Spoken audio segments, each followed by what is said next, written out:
Hi friends, இந்த வீடியோவில் வந்து நம்ம என்ன பார்க்க போகிறோம் அப்படின்னு கேட்டிங்கன்னா, இப்போ வந்து நம்மளோட விடாமுயற்சி திரைப்படத்தோட ட்ரெய்லர் ரிலீஸ் ஸ்டேஜ் வந்து இப்போ வந்து அஃபிஷியலாக வெளியே வந்திருக்கு அப்படின்றது இப்போ வந்து நியூஸ் கிடச்சிருக்குங்க.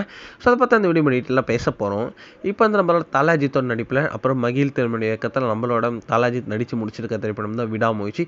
ஸோ இந்த திரைப்படத்தோட டீசர் கூட லேட்டஸ்ட்டாக வந்து ரிலீஸ் ஆச்சு. ஆனால் அந்த ரசிகர் பார்த்தா செம்ம பெரிய எதிர்பார்ப்பு வந்து இந்த திரைப்படம் வந்து கிளப்பியிருக்கு. ஸோ இந்த திரைப்படம் வந்து வருகிற பொங்கல் அடிக்கு வந்து ரிலீஸ் ஆக போது. வெளிநாட்டில் கூட வந்து இந்த திரைப்படத்தோட ப்ரீ புக்கிங்கில் வந்து ஓப்பன் பண்ணியிருக்காங்க.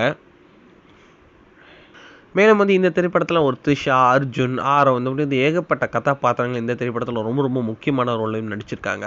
ஸோ மேலும் வந்து விடாமுயற்சி திரைப்படத்தோட அடுத்த அப்டேட்டான முதல் சிங்கிள் மற்றும் ட்ரைலருக்கான அப்டேட் எப்போ வரும் அப்படின்னு ரசிகர்கள் காத்துட்டு இருந்தாங்க. இப்போ வந்து இன்டர்நெட்டில் செம்ம பெரிய ஒரு விஷயம் வந்து இன்னைக்கு நைட்டு 11:11 வந்து நம்மளோட விடாமுயற்சி திரைப்படத்தை ட்ரெய்லர் ரிலீஸ் ஆகும் அப்படின்ட்டு வந்து ஒரு இன்டர்நெட்டில் செம்ம பெரிய விஷயம் வந்து ட்ரெண்டிங் ஆகிட்டு இருந்துச்சு. ஆனால் இப்போ வந்து படக்குழு கிட்ட வந்து ஒரு செம்ம ஒரு அப்டேட் வந்திருக்கு. என்ன அப்படின்னு கேட்டிங்கன்னா, அதாவது நம்மளோட விடாமுயற்சி திரைப்படம் வந்து வருகிற டிசம்பர் 31 நைட்டு 11:11 வந்து ரிலீஸ் ஆக போகுது அப்படின்ட்டு வந்து இப்போ வந்து அஃபிஷியலாக நியூஸ் வந்திருக்குங்க. அதாவது நியூ இயருக்கு முந்தின நாள் வந்து இந்த திரைப்படத்தோட ட்ரெய்லர் ரிலீஸ் பண்ணலாம் அப்படின்ட்டு வந்து இப்போ வந்து முடிவு பண்ணியிருக்காங்களாம். இந்த ஒரு விஷயம் வந்து இன்டர்நெட்லேயே வந்து தெரிக்கிற மாதிரி வந்து போயிட்டுருக்கு. ஸோ இந்த ஒரு விஷயம் வந்து தல அஜித் ஃபேன்ஸ் மத்தியில் செம்ம ட்ரெண்டிங்காக போயிட்டுருக்கு.